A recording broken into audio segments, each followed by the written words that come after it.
നമസ്കാരം. ജനമോഹൻ T V വാരഫലത്തിലേക്ക് എല്ലാവർക്കും സ്വാഗതം. 2024 സെപ്റ്റംബർ 1 മുതൽ 7 വരെയുള്ള നക്ഷത്രഫലങ്ങൾ.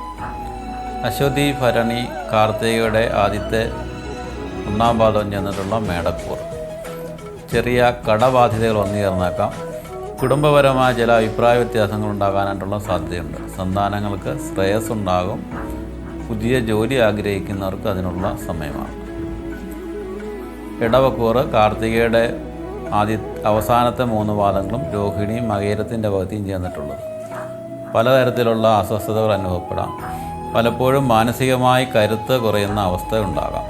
വിശ്രമമില്ലാത്തത് മൂലമുള്ള ശാരീരിക അസ്വസ്ഥതകൾ ഉണ്ടാകാനായിട്ടുള്ള സാധ്യതയുണ്ട്. രോഗദുരിതങ്ങളുള്ളവർക്ക് അത് വർദ്ധിക്കാനായിട്ടുള്ള സാധ്യതയും കാണുന്നു. മകയിരത്തിൻ്റെ അവസാനത്തെ പകുതിയും തിരുവാതിരയും പുണർദത്തിൻ്റെ ആദ്യത്തെ 3 പാദവും ചെന്നിട്ടുള്ള മിഥുനക്കൂർ. ശരീരത്തിന് ക്ഷതങ്ങൾ സംഭവിക്കാതെ ശ്രദ്ധിക്കണം. വസ്തു സംബന്ധമായിട്ടുള്ള തർക്കങ്ങൾ ഉണ്ടാകുവാനായിട്ടുള്ള സാധ്യതയുണ്ട്. വിദ്യാഭ്യാസപരമായ കാര്യങ്ങളിൽ വിജയമുണ്ടാകും. വരവും ചെലവും ഉണ്ടാകുവാനായിട്ടുള്ള സാധ്യതയുണ്ട്. ചെലവ് നിയന്ത്രിക്കേണ്ടതാണ്. പുണർദത്തിൻ്റെ അവസാനത്തെ പാദവും പൂയവും ആയില്യവും ചേർന്നിട്ടുള്ള കർക്കിടകക്കൂർ. യാത്രകൾ കൂടുതലായി ഉണ്ടാകാം. പരീക്ഷകളിൽ വിജയം സിദ്ധിക്കും. ജോലി സംബന്ധമായിട്ടുള്ള യാത്രകൾ ഉണ്ടാകുവാനായിട്ടുള്ള സാധ്യതയുണ്ട്. പിതൃജനങ്ങൾക്ക് ഗുണാനുഭവങ്ങൾ ഉണ്ടാകും. മകവും പൂരവും ഉത്തരത്തിൻ്റെ ആദ്യത്തെ പാദവും ചെന്നിട്ടുള്ള ചിങ്ങക്കൂർ. കർമ്മരംഗത്ത് വേണ്ടത്ര ശ്രദ്ധ ചെലുത്തുവാൻ സാധിക്കില്ല. കൂടുതൽ പണം ചിലവാകും. സമാധാനം ഉണ്ടാകും. ചിലവുകൾ വർദ്ധിക്കുവാനായിട്ടുള്ള സാധ്യതയുണ്ട്.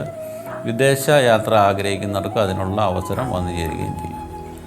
ഉത്തരത്തിൻ്റെ അവസാനത്തെ പാദവും അത്തവും ചിത്രയുടെ പകുതിയും ചെന്നിട്ടുള്ള കന്നിക്കൂർ. ചെറിയ അസുഖങ്ങൾ ഉണ്ടാകുവാനായിട്ടുള്ള സാധ്യതയുണ്ട്.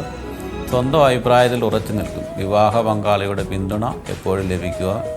വിദ്യാപരമായി നേട്ടം ഉണ്ടാകുവാനായിട്ടുള്ള സാധ്യതയുമുണ്ട്. ചിത്രയുടെ അവസാനത്തെ പകുതിയും ചോതിയും വിശാഖത്തിൻ്റെ ആദ്യത്തെ 3 പാദവും ചേർന്നിട്ടുള്ള തുലാക്കൂർ. സർക്കാർ നിലപാടുകൾ അനുകൂലമാകും. കർമ്മരംഗത്ത് ഭാഗ്യം വർദ്ധിക്കും. വിദ്യാപരമായിട്ടുള്ള കാര്യങ്ങളിൽ വിജയമുണ്ടാകും. സമൂഹത്തിൽ ഒറ്റപ്പെടുന്ന അവസ്ഥ ഉണ്ടാകുവാനായിട്ടുള്ള സാധ്യതയുമുണ്ട്. വിശാഖത്തിൻ്റെ അവസാനത്തെ പാദവും അനിഴവും തൃക്കേട്ടയും ചേർന്നിട്ടുള്ള വൃശ്ചികക്കൂർ. തിരക്ക് മൂലം ശരീരം ശ്രദ്ധിക്കാൻ മേലാത്ത അവസ്ഥ ഉണ്ടാകും. സമ്പത്ത് വർദ്ധിക്കും. പ്രത്യേക കാരണമില്ലാതെ മനസ്സ് അസ്വസ്ഥമാവുകയും ചെയ്യും. വിവാഹം ആഗ്രഹിക്കുന്നവർക്ക് അതിന് അനുകൂലമായിട്ടുള്ള സമയമാണ്. മൂലവും പൂരാടവും ഉത്രാടത്തിൻ്റെ ആദ്യത്തെ പാദവും ചേർന്നിട്ടുള്ള ധനുക്കൂർ. കർമ്മരംഗത്ത് തർക്കങ്ങൾ ഉണ്ടാകുവാനായിട്ടുള്ള സാധ്യതയുണ്ട്. ഇടപാടുകളിൽ പറ്റിക്കപ്പെടുവാൻ സാധ്യതയുള്ളതിനാൽ ശ്രദ്ധിക്കേണ്ടതാണ്. കുഴപ്പങ്ങളിൽ നിന്നും മുക്തി നേടും. ധനവിനിയോഗം അത്ര ഗുണകരമായിരിക്കില്ല. ഉത്രാടത്തിൻ്റെ അവസാനത്തെ പാദവും തിരുവോണവും അവിട്ടത്തിൻ്റെ പകുതിയും ചേർന്നിട്ടുള്ള മകരക്കൂർ. കുടുംബത്തിൽ ഭാഗ്യ അനുഭവങ്ങൾ വന്നു ചേരുവാനായിട്ടുള്ള സാധ്യതയുണ്ട്. അമിതമായിട്ടുള്ള ചിന്ത മൂലം ശാരീരികമായ അസ്വസ്ഥതകളുണ്ടാകും. മാനസികപരമായ പ്രശ്നങ്ങൾക്കുള്ള സാധ്യതയും കാണും. തർക്കങ്ങളിൽ നിന്നും ഒഴിഞ്ഞു മാറി നിൽക്കേണ്ടതാണ്. ധനസ്ഥിതി വർദ്ധിക്കുവാനായിട്ടുള്ള യോഗമുണ്ട്. അവിട്ടത്തിൻ്റെ അവസാനത്തെ പകുതിയും ചതയും പൂരട്ടാതിയുടെ ആദ്യത്തെ 3 പാദവും ചെന്നിട്ടുള്ള കുംഭക്കൂർ. ശാരീരികമായിട്ടുള്ള കാര്യങ്ങളിൽ അസ്വസ്ഥതയുണ്ടാകും.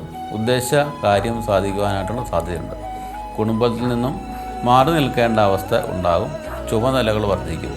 കർമ്മരംഗത്ത് ഉത്തരവാദിത്തങ്ങൾ വർദ്ധിക്കുകയും ചെയ്യും. പൂരട്ടാതിയുടെ അവസാനത്തെ പാദവും ഉത്രട്ടാതിയും രേവതിയും ചേർന്നിട്ടുള്ള മീനക്കൂർ. സന്താനങ്ങളെ കൊണ്ട് ഗുണാനുഭവങ്ങളുണ്ടാകും. ഒറ്റപ്പെടൽ മൂലം മാനസികമായിട്ടുള്ള അസ്വസ്ഥത ഉണ്ടാകുവാനായിട്ടുള്ള സാധ്യതയുണ്ട്. വിവാഹ പങ്കാളിയുടെ കാര്യങ്ങളിൽ കൂടുതൽ ശ്രദ്ധ ചെലുത്തേണ്ടി വരും. സ്വന്തം ആരോഗ്യം മെച്ചപ്പെടും. അലസത വർദ്ധിക്കുകയും ചെയ്യും.